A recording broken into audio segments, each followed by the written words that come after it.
triggered a wave of violence across the country, including widespread riots, bombings, and an on-air invasion of a television station by armed men during a live broadcast.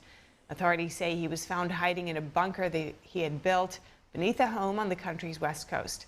Ecuador's president says the country has requested his extradition to the U.S., where he faces drug and weapons charges. If you have any feedback on the show or have something you'd like to see us cover, send us an email at news.today@ntd.com. We'd love to hear from you. For round-the-clock original news coverage, watch us live at ntd.com/live or download our NTD app. We'll cover more stories right after this break.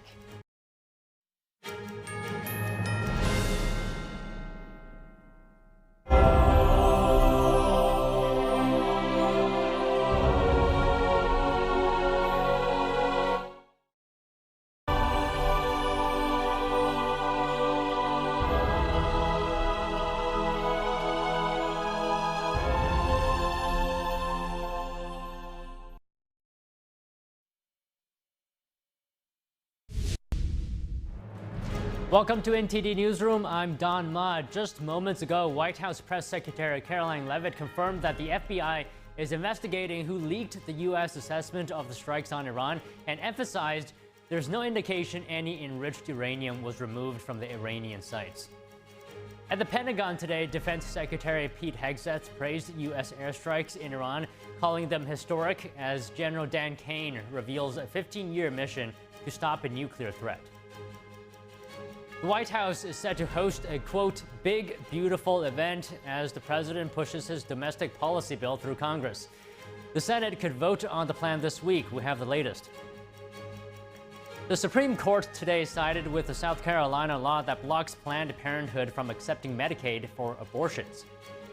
And we speak to a national security expert about the multiple ongoing investigations into illegal Chinese marijuana growers in Maine. New York City Mayor Eric Adams is running for re-election as an independent. He says there is more work to do in bringing down crime.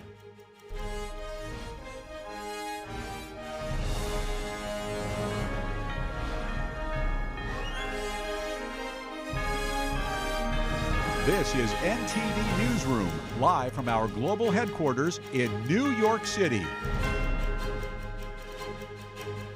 Good afternoon, and thanks for joining us.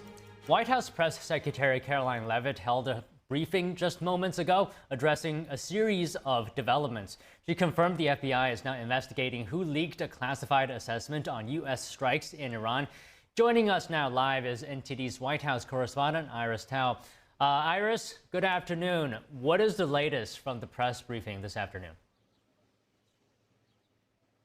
Good afternoon to you as well, Dawn. So the White House, during a press briefing this afternoon, doubled down on the assessment that there's no evidence that Iran was able to move any of its enriched uranium out of its nuclear sites before the U.S. struck the sites late Saturday in the past weekend using bunker buster bombs, which the administration says have completely destroyed Iran's nuclear sites. And it comes after President Trump this morning said that, quote, that the cars and small trucks at the site were those of concrete workers trying to cover up the top of the shafts, adding that nothing was taken out of the facility, would take too long, too dangerous, and very, very heavy and hard to move. Here's the White House doubling down on that assessment. Watch.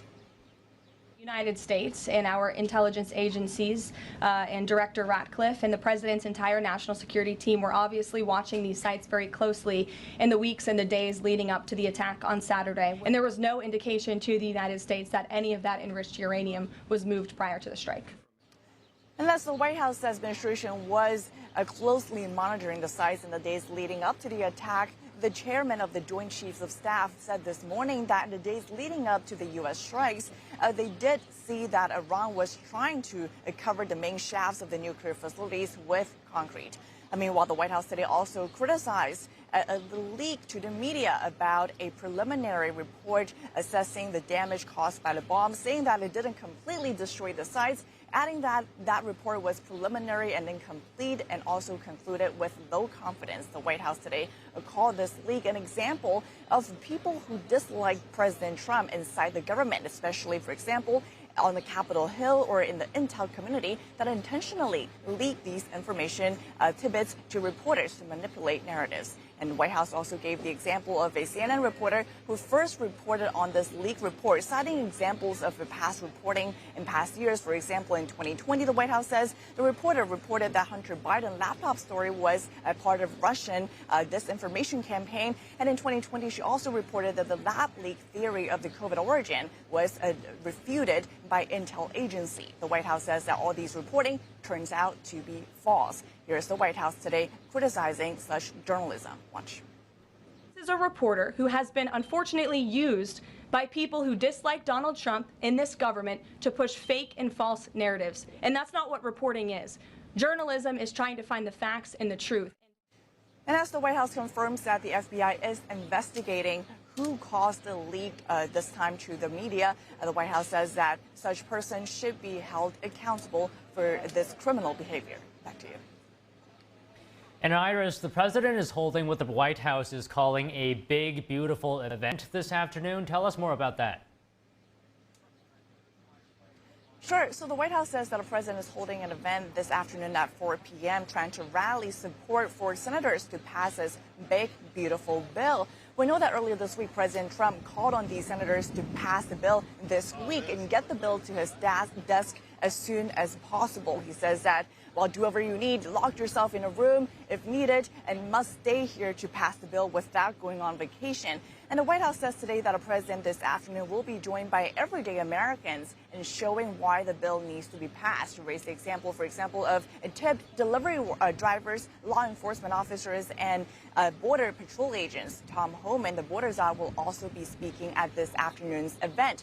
Remember, this big, beautiful bill, as the president calls it, includes provisions to boost spending for border security, as well as to renew the 2017 tax cuts first enacted by President Trump that are expiring at the end of this year. The White House says that the bill will deliver the biggest tax cuts for everyday Americans, adding that it will put more money into hardworking Americans' pockets. But of course, we know that it remains to be seen, though, if Republicans on the Senate side can actually achieve their goal of passing this bill and basically getting this to the president's desk by July 4th, as there have been some challenges in recent days. Back to you. All right, Iris, thank you very much. Defense Secretary Pete Hegseth held a press conference this morning at the Pentagon. Joint Chiefs of Chairman General Dan Kane also spoke. The event addressed media coverage of recent U.S. airstrikes in Iran and recognized the efforts of American pilots involved in the mission. Let me read the bottom line here.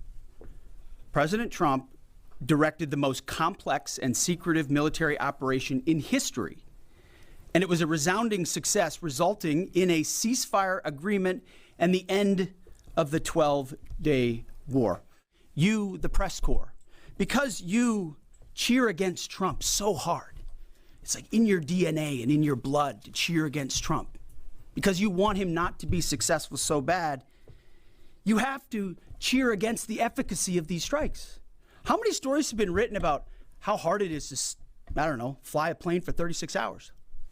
There are so many aspects of what our brave men and women did that because of the hatred of this press corps are undermined because your people are trying to leak and spin that it wasn't successful. It's irresponsible.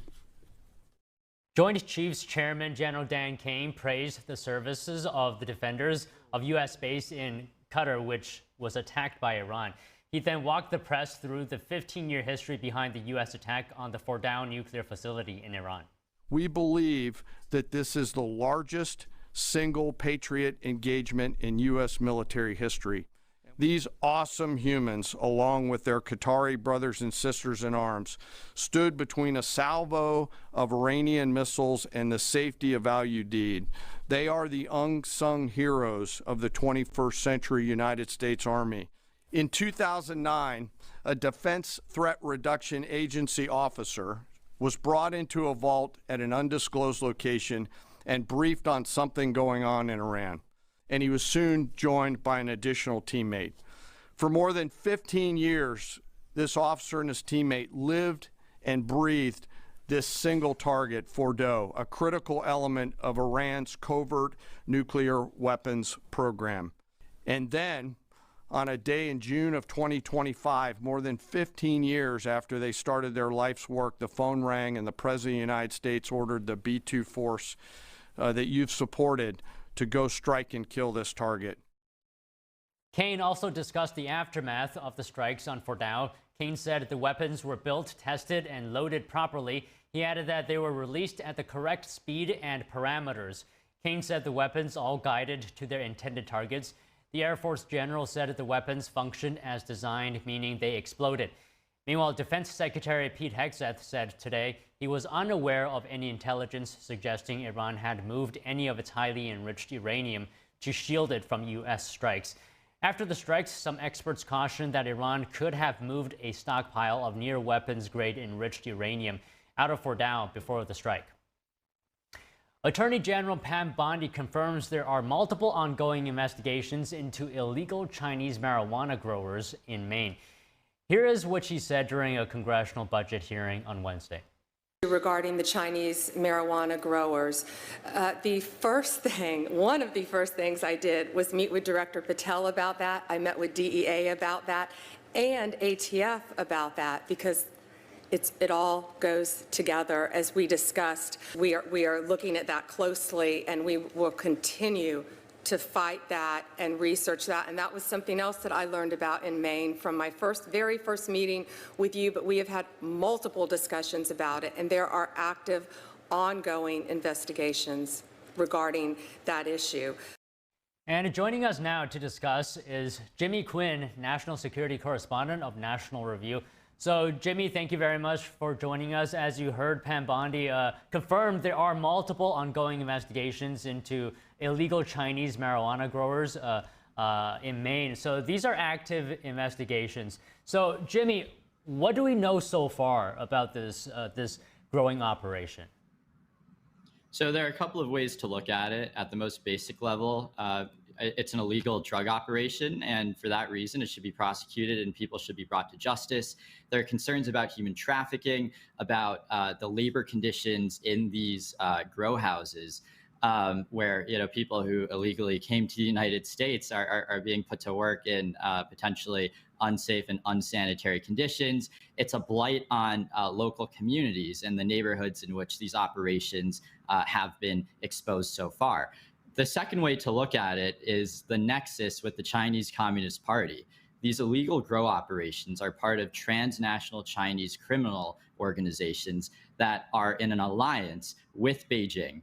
And Beijing basically turns a blind eye to these groups' overseas operations, and it leverages them to conduct all sorts of criminal activities in the West and in other countries. This sort of alliance between transnational crime and the Chinese regime has been well established, and it's something that's been documented by a range of outlets across the ideological spectrum, including ProPublica, the Daily Caller, and the Maine Wire, obviously in Maine. So it's a massive problem on multiple levels, and it's really significant that the AG is confronting this. And Jimmy, if you could, can you go into more detail about the negative impacts this is actually having on real people? Yeah, of course. I mean, when you have a grow farm in a community that's siphoning off resources and electricity and bringing people illegally to the United States where they're working in these horrific conditions, that's obviously going to be a drag on towns in Maine and Oklahoma and other states where these operations have been found. But the other problem is that many of these transnational criminal organizations actually have been linked by those same media outlets I mentioned earlier to the CCP's political influence networks, to what is called the United Front, which is the sort of lifeblood of the party's influence within China and also overseas. And in fact, there have been ties between these United Front organizations involved in the marijuana grow operations and the illegal Chinese police station in New York. That was a big report, I believe, last year by ProPublica.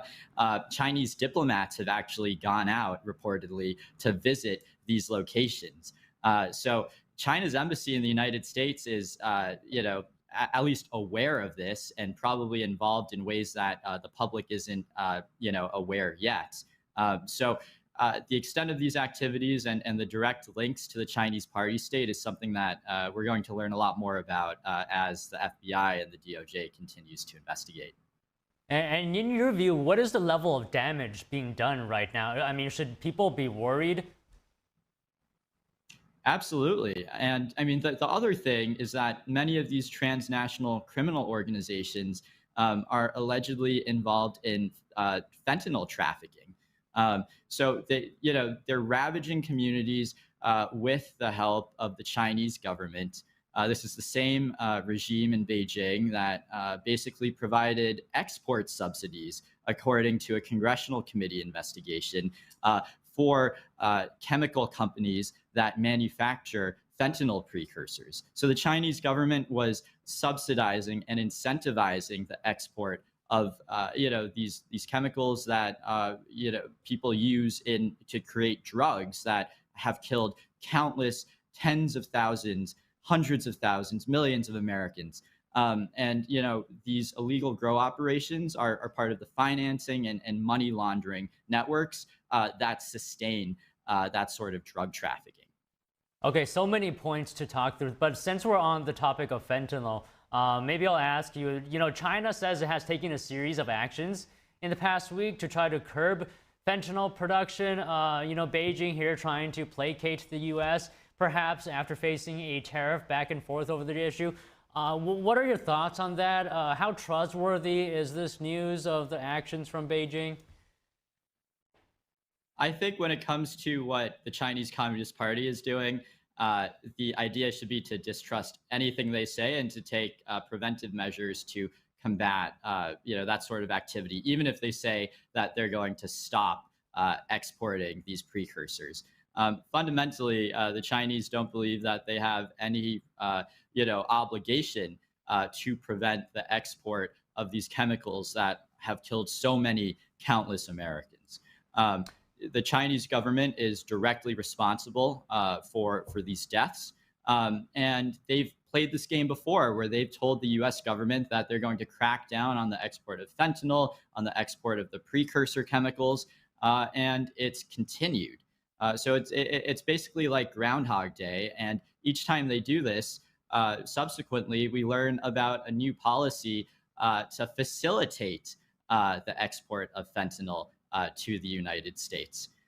So it's not even distrust but verify. It's distrust and build a regime to defend against these malign actions. And I think that's what the Trump administration has started to do by bringing these law enforcement actions and criminal investigations, and also closing the border and making sure that the precursor chemicals that are shipped to Mexico and transformed into fentanyl pills and then shipped across the border are not able to come up here anymore. Okay, I'll just ask you one more thing because we're running out of time here. You mentioned the term United Front earlier. What is the ultimate goal of that, and what is the solution?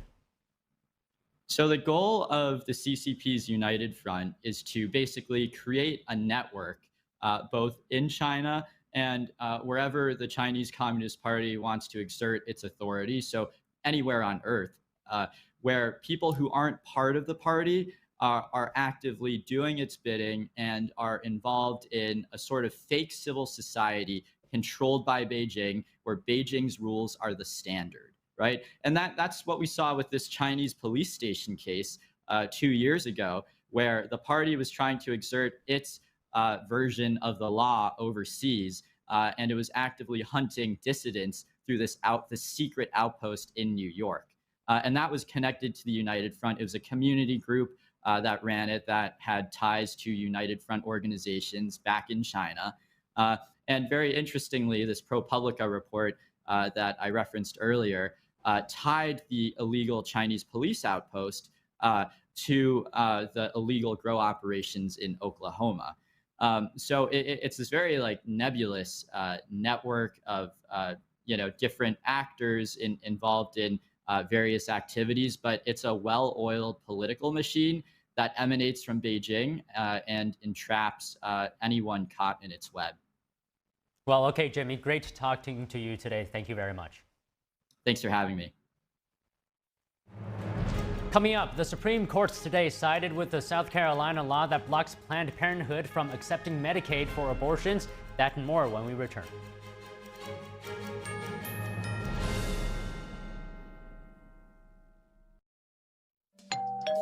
Hi, I'm Ty Pennington, here for Choice Home Warranty. They protect my home from expensive repairs, and they can do the same for you. No matter if it's your refrigerator, plumbing, or more than 20 other home systems and appliances, Choice Home Warranty has saved millions of homeowners a whole lot of money. For a low monthly fee, you get their nationwide network of trusted local technicians with plans that cover repairs and replacements done quickly and the right way. No more headaches searching for technicians. No more budget-breaking chaos. Just a peace of mind of having Choice Home Warranty at your service. Call Choice Home Warranty now and save big with their special offer of your first month free and free limited roof coverage. Call now.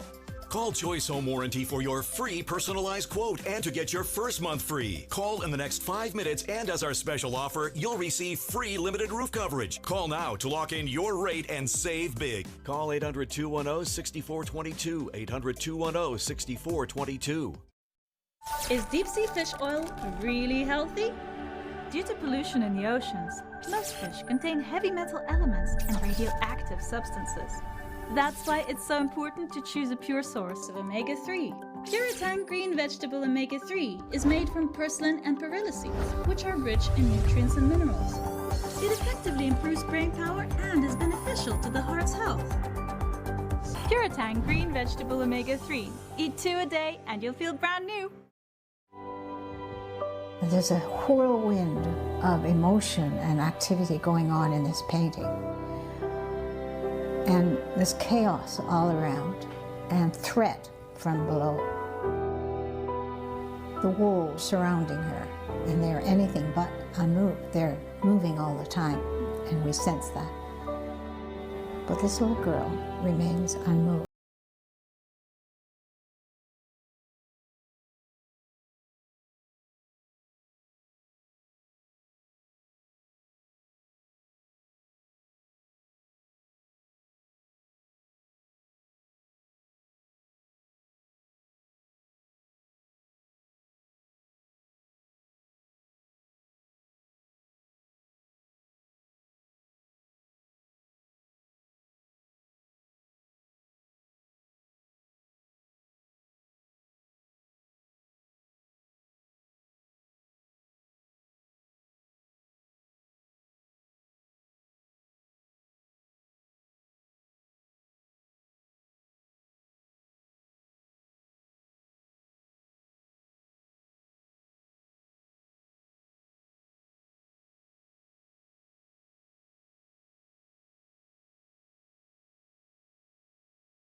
On Capitol Hill, several sticking points remain over Republicans' big budget bill.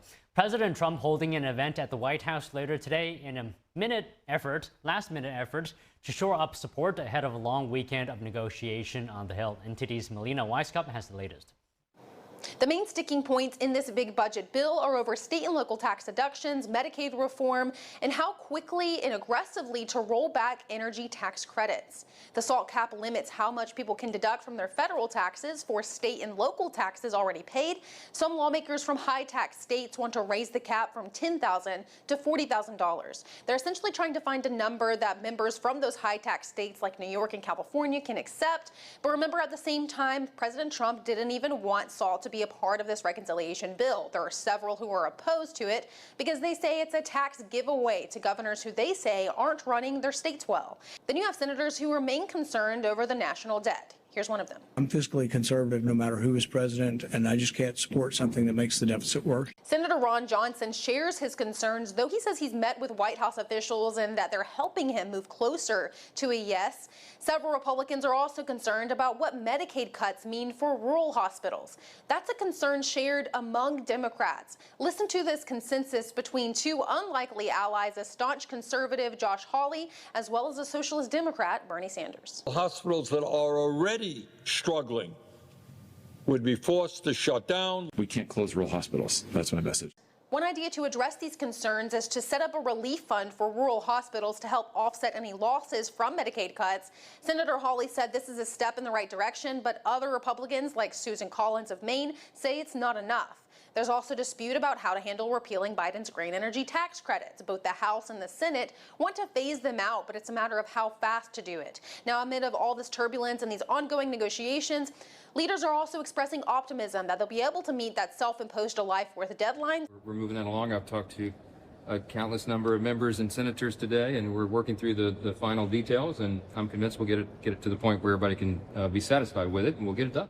But I think we produced a bill working with the House, working with the White House, that will get the requisite number of Republican senators to vote for it so that we can pass it.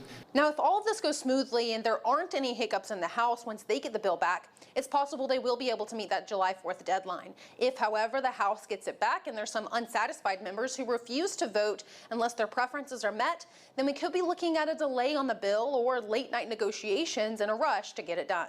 Reporting from Washington, D.C., Melina Weiskup, NTD News. The Commerce Department reports that the U.S. economy shrank 0.5% annually from January through March. The department previously estimated the economy shrank 0.2% in the first quarter. The January-March drop in gross domestic product marked the first economic contraction in 3 years. Imports grew nearly 38%, the fastest since 2020. Consumer spending also slowed sharply, expanding just 0.5%. That's down from the 4% in the fourth quarter of 2024. Federal government spending fell at least a 4.6% annual pace, the biggest drop since 2022.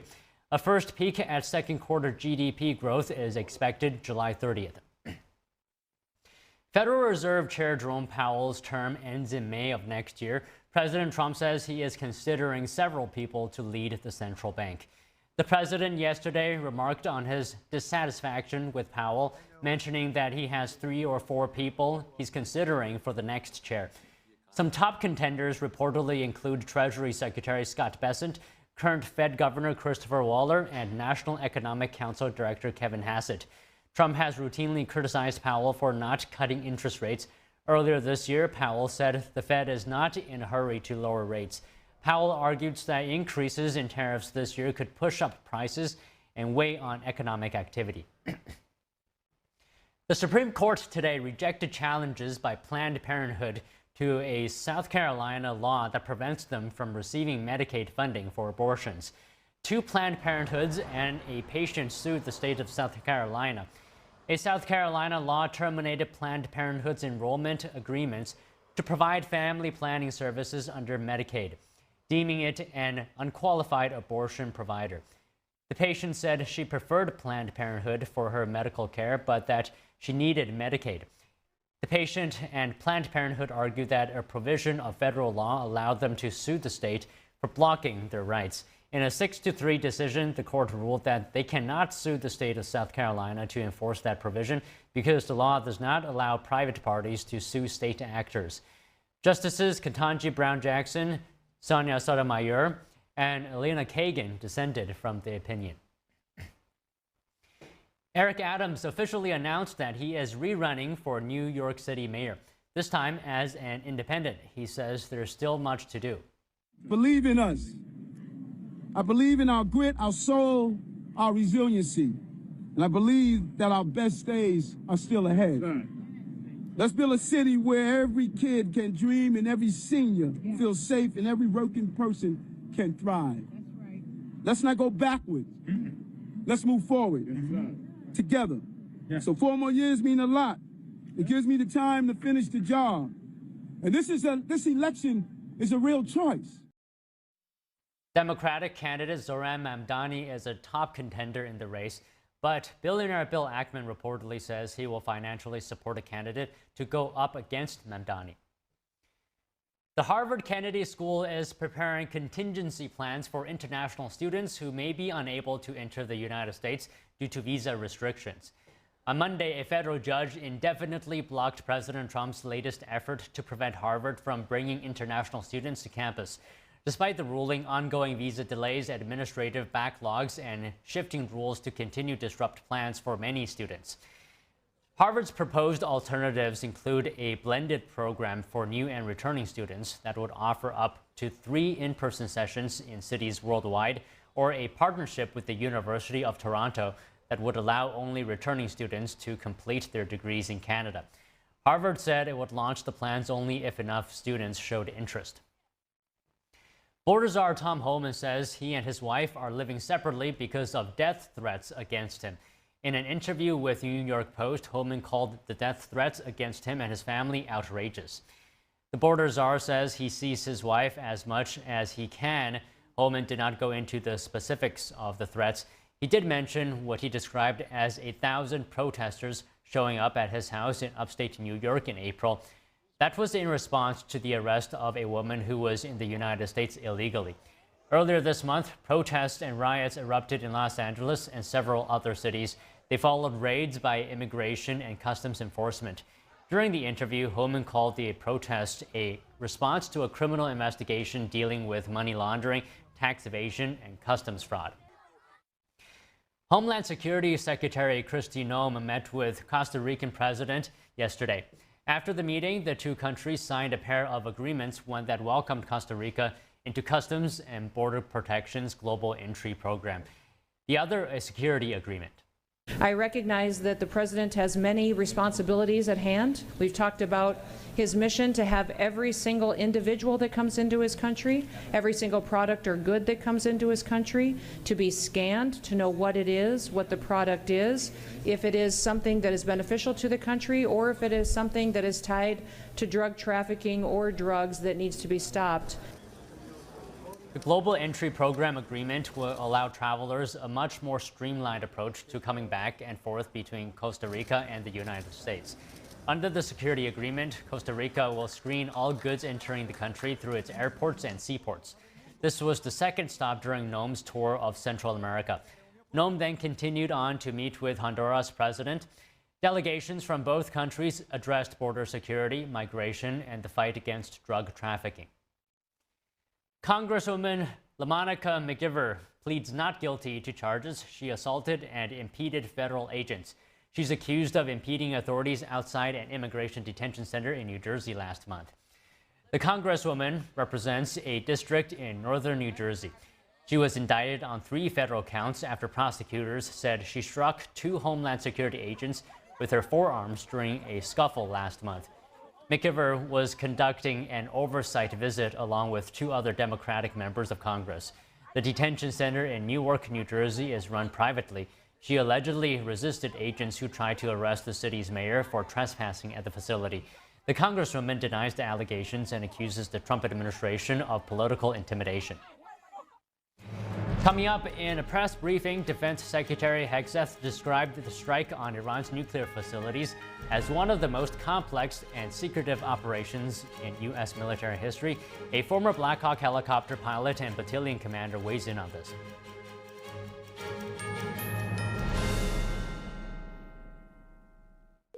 I can't get a hold of my mom. I'm sure it's nothing. I've called her 5 times. I'm sure she's fine. Is Grandma okay? Help! I've fallen and I can't get up. Don't worry, ma'am. We're sending help right now. Hello? Hello, this is Life Alert. Your mother had an emergency, and we dispatched paramedics to her home. Oh my gosh, what happened? She had a fall, but don't worry. She is safe, and the paramedics are helping her right now. Thank you. Life Alert saves a life every 11 minutes. With one simple touch of a button, Life Alert sends help immediately. Whether it's to report a fall, a medical emergency, or an intruder, Life Alert sends first responders fast. For a free brochure, call 800-382-9846. 800-382-9846. That's 800-382-9846. To celebrate our newest launch, Rev 7, I'm bringing you an amazing introductory offer, plus an exclusive overstock sale that you're not going to want to miss. Rev 7 is our premium energy drink that tastes great and gives you energy all day with no jitters and no crashes. That's because there's no sugar and no caffeine. I'm so sure you're going to love Rev 7 that for a limited time you can try our 3-pack absolutely free. Or check out our Percale bed sheets. I can't believe I'm even going to say this. Every color, every style, every size, only $29.88. So go to mypillow.com or call the number on your screen. Use your promo code to save 20% on our Rev 7 12-packs or try our introductory 3-pack absolutely free. And our Percale bed sheets, all sizes, only $29.88. Even the queens and kings. Inventory is extremely limited, so order now.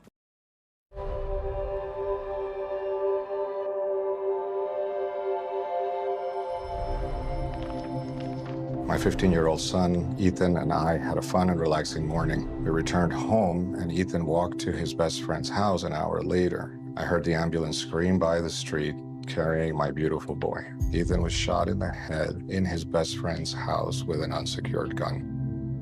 He had zero chance of survival. The father, the gun owner, he stored his 3 guns and bullets in a shoebox. How do you feel? That has to be the most horrific experience that a human could ever have. David, would you give any advice? First thing you do is not keep your ammunition with your weapons, and that your weapons need to be locked at all times.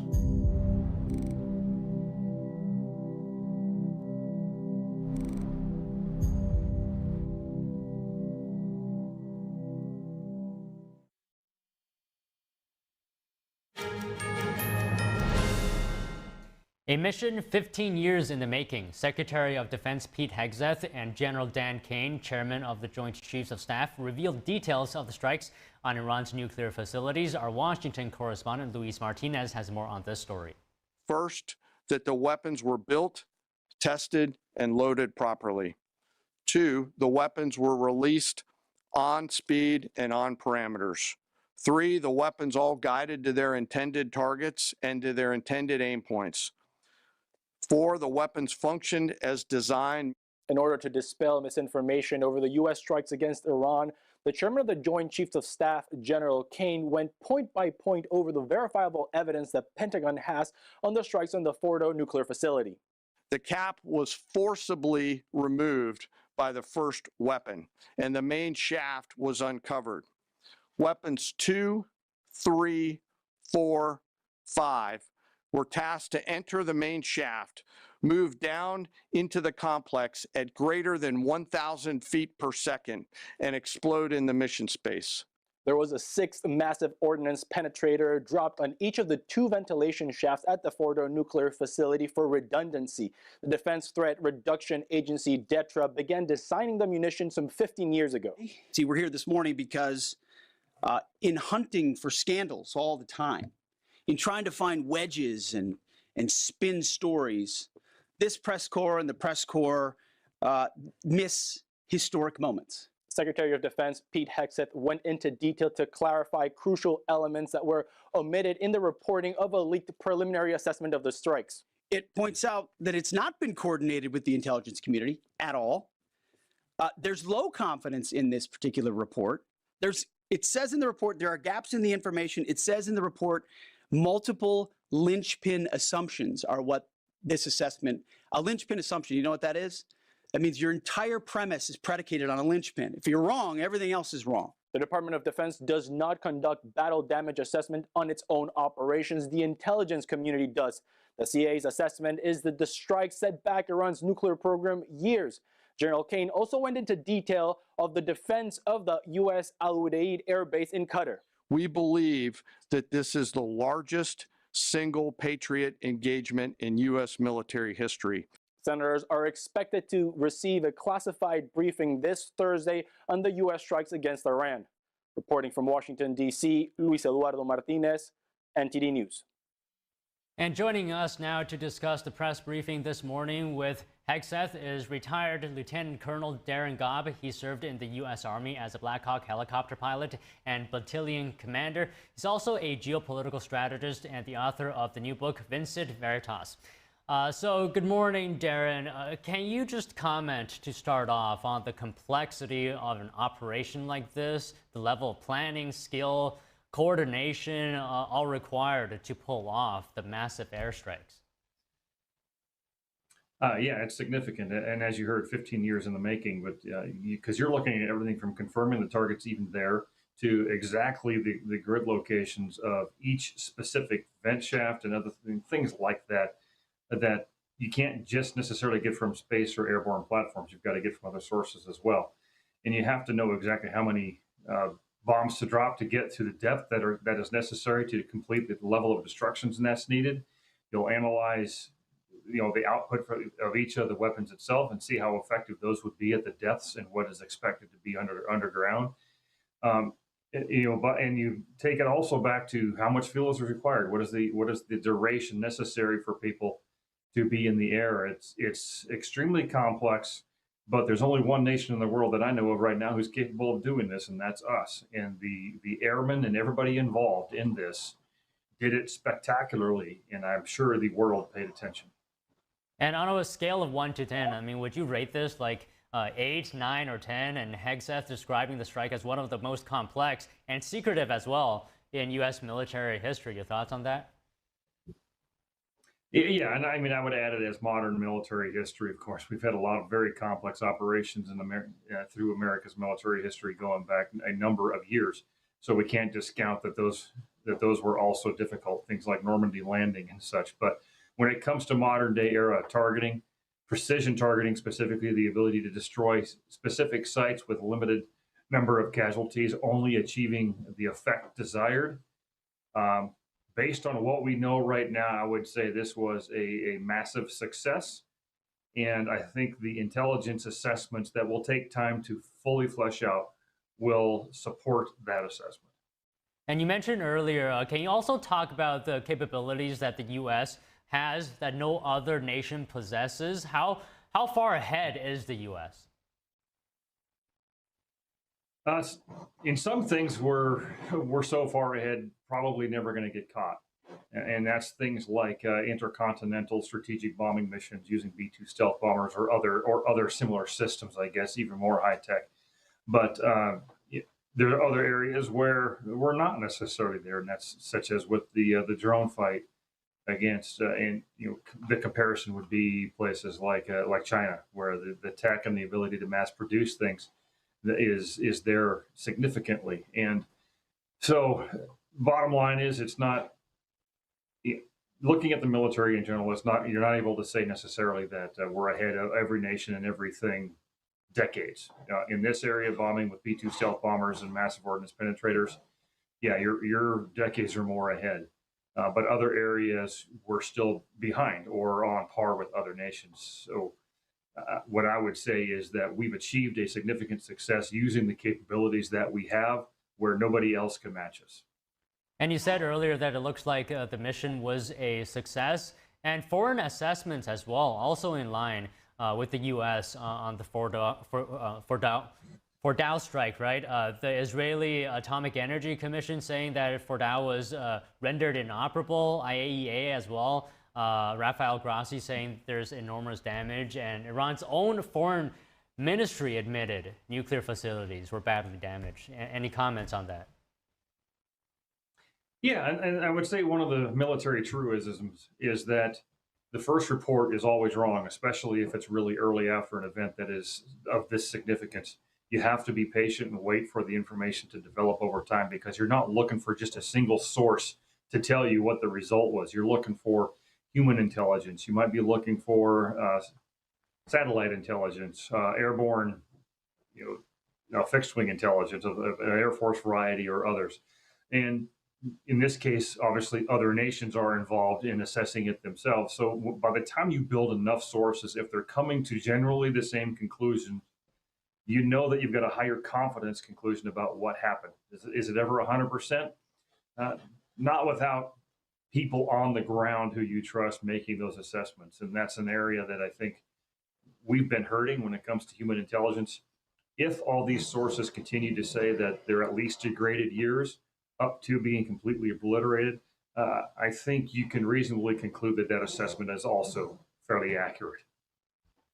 So we were watching the press briefing this morning, and I brought a clip with me. Just have a listen to what Hegseth is saying.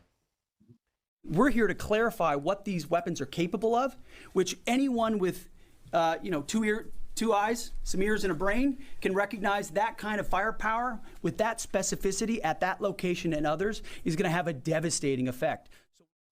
So the full report hasn't come out yet, but how do you respond to Hegseth saying that anyone with eyes, ears, and a brain can recognize the strike's success?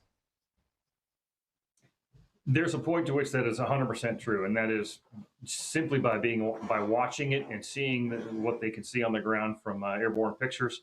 Clearly, there is a massive amount of destruction.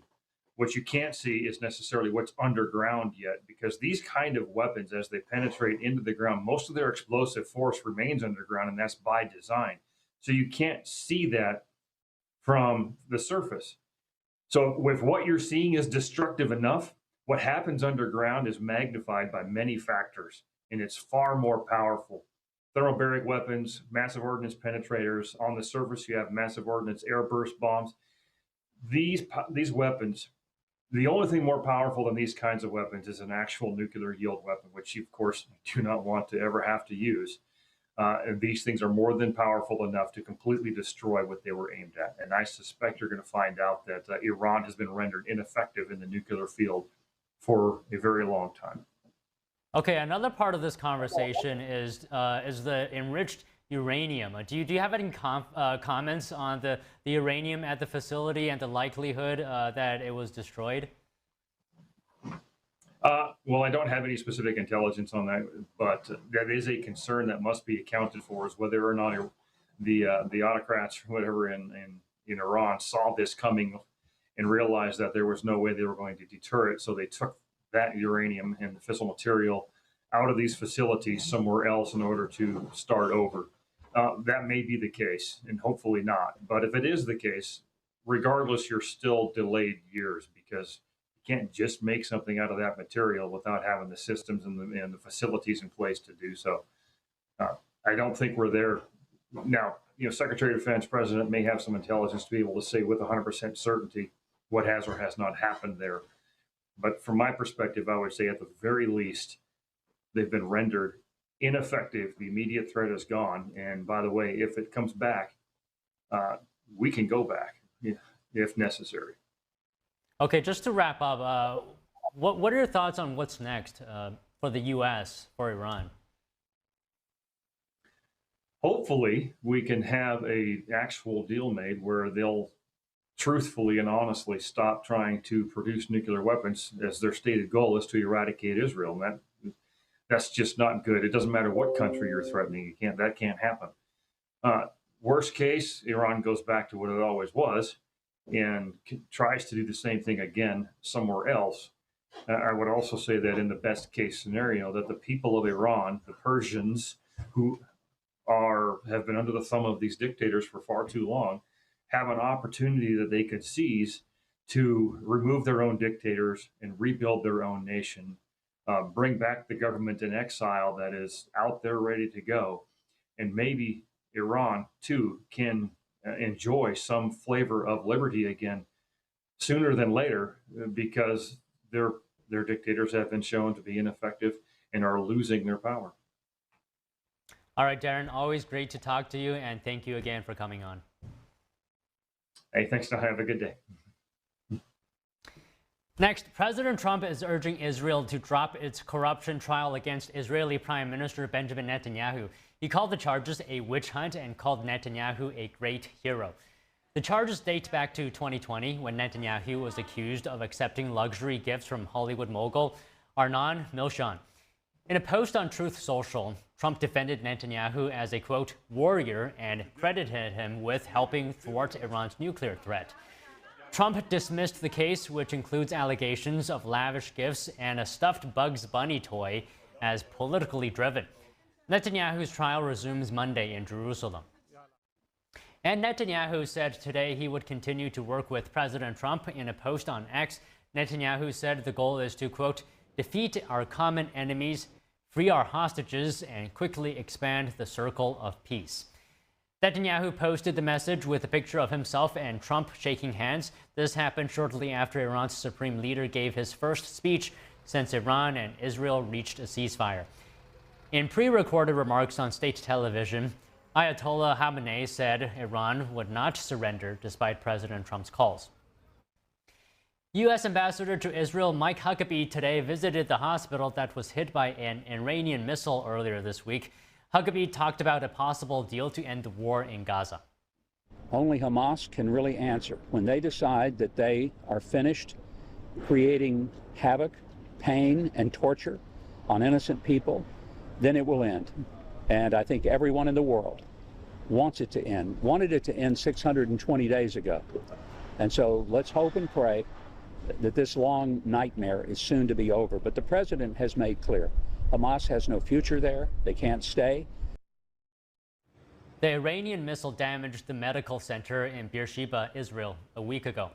Hospital staff and several dozen people were likely injured after Israel and Iran volleyed strikes for several days. A fragile ceasefire now appears to be holding. Trump's involvement in securing a ceasefire has also given many hostage families hope that he might exert more pressure for a deal in Gaza. European leaders started arriving for a summit in Brussels today to discuss defense, trade in the Middle East, and Ukraine. When it comes to the U.S., EU leaders are trying to come up with a plan to counter President Trump's tariffs. We need to move forward on trade. We need open trade. We are against tariffs. So I hope that the discussions with the U.S. will continue with an energetic mood in the coming days, because the July 9th deadline is coming fast. The problem is that on behalf of the United States, we have a heavyweight deal maker. On our side, European Union, we have a light capacity and capability leaders to negotiate. So the problem is that the American negotiator is very strong. Our negotiators are rather weak. That's the problem. Today's talks follow a NATO summit in The Hague. Yesterday, alliance members committed to boosting defense spending to 5% of gross domestic product. That decision follows President Trump's long-held view that NATO members need to spend more on defense. The European Commission negotiates trade agreements on behalf of the EU. The Commission will ask leaders of the bloc's 27 members meeting in Brussels how they want to respond to Trump's July 9th deadline for a deal. Possible peace talks between Russia and Ukraine in Turkey. Turkish President Erdogan said President Trump told him he would attend potential talks if Russian President Vladimir Putin also agrees to take part.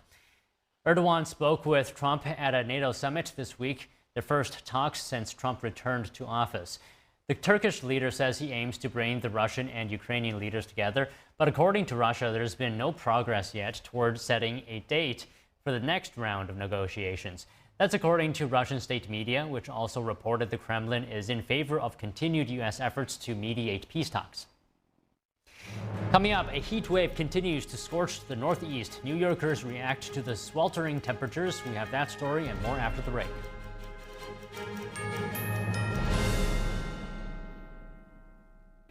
With almost 4 decades in the spotlight, Cindy Crawford has never lost her stunning glow. With her gorgeous, age-defying skin, US Weekly says whatever she's doing, it's clearly working.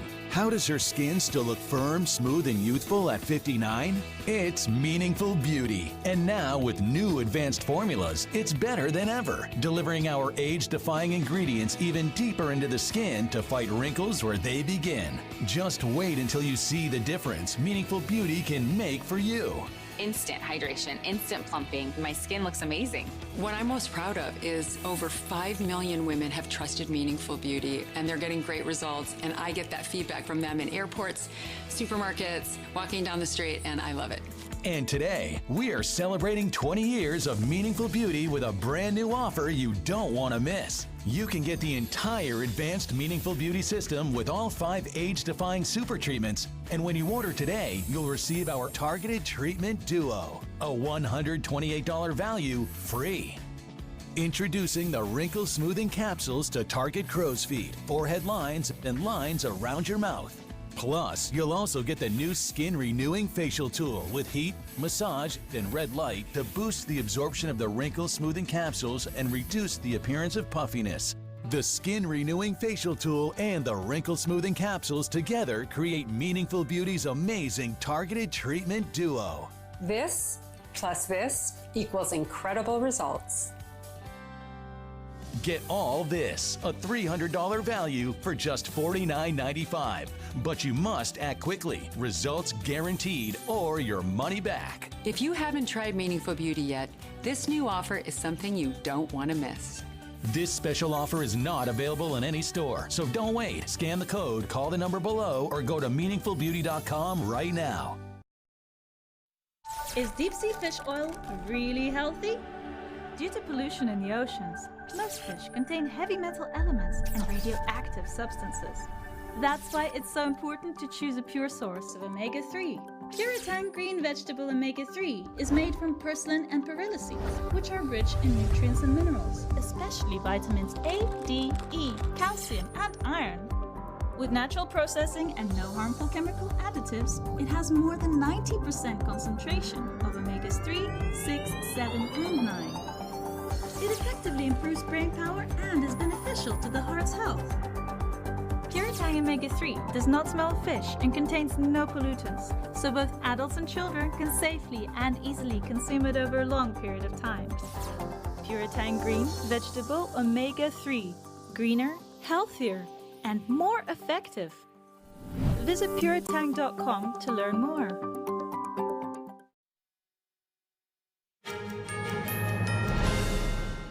Strong weather coming down on parts of the country. Several tornado touchdowns were reported yesterday. Cell phone video out of Minnesota shows a small tornado crossing a rural road near Heartland yesterday. Debris swirled into the air as the driver edged closer. In Florida, powerful storms spun up a possible tornado in Largo, tearing through mobile homes and scattering debris. Fox 13 video shows a structure lifted and flipped while emergency crews rushed in to secure the area. The National Weather Service has not yet confirmed the tornado, and no injuries have been reported. Meanwhile, in Washington, D.C. today, record humidity could bring the hottest feeling day of the heat wave. Temperatures in the 90s feeling like 105. Scattered storms may offer some relief before a cool down tomorrow, briefly breaking the heat before it bounces back for the weekend. After more than a year on the run, Ecuador's most wanted fugitive, the drug trafficker Jose Adolfo Macias, is back in custody. Known as Fito, the leader of the Los Conaros gang has escaped from prison in early 2024. According to the U.S. Embassy in Ecuador, his escape triggered a wave of violence across the country, including widespread riots, bombings, and an on-air invasion of a television station by armed men during a live broadcast. Authorities say he was found hiding in a bunker that he had built beneath a home on the country's west coast. Ecuador's president says the country has requested his extradition to the U.S., where he faces drug and weapons charges. In Alaska, an unexpected visitor wandered into the Anchorage Fire Department's maintenance shop yesterday. It was a moose, but she didn't need a tune-up. One of the mechanics said he heard some grunting, looked, and saw the animal. He said the moose didn't look upset, instead just looked for her babies. After about 20 seconds, the mama left when she realized her calves weren't there. Coming up, a top Venezuelan official is pleading guilty to charges of narco-terrorism and drug trafficking in the U.S. What charges he's now facing? We have that and more after the break.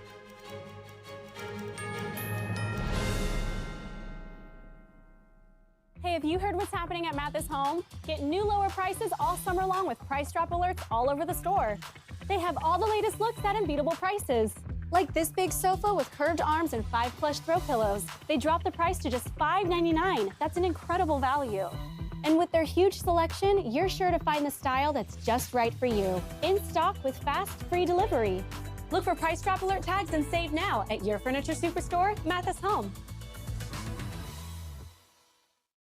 Inflation is still driving up home repair costs. How are millions of homeowners saving money on unexpected bills? With Choice Home Warranty. Is a new refrigerator in your budget?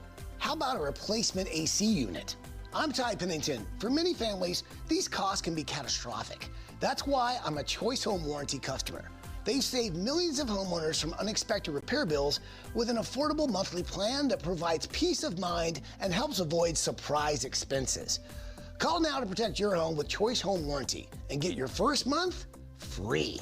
Choice Home Warranty offers plans that cover repair or replacement on up to 25 essential home systems and appliances. Protect your budget with a customizable Choice Home Warranty. We've been a Choice Home Warranty customer for almost 9 years. And we couldn't be more happy with their service that we get from Choice Home Warranty. Unexpected home repairs can quickly eat into your savings. It wastes time and fills you with stress. Choice Home Warranty is the most trusted name in home warranty. Call now to lock in a low monthly rate. Choice Home Warranty has a nationwide network of more than 25,000 trusted technicians. When I have a breakdown, they always have the right contractor to get me taken care of quickly. I just pay a low monthly fee and they pay for the covered repairs. Choice Home Warranty has been a great company to work with, and they've taken care of us. I would suggest anybody who lives in a home not to be in a home without him. It's time to protect your hard-earned money with an affordable plan from Choice Home Warranty. Call right now for the peace of mind you and your family deserve. Call Choice Home Warranty now. Protect your home and your wallet with Choice Home Warranty. Call now to get a free quote, your first month free, and save $10 a month for the first year. Call 800-983-4585, 800-983-4585, or go to choicehome.com. I tell my son, I love you every single day. Now, my dad has never said that to me. Not because he doesn't love me, but because culturally it wasn't comfortable for him. Now that he's a grandfather,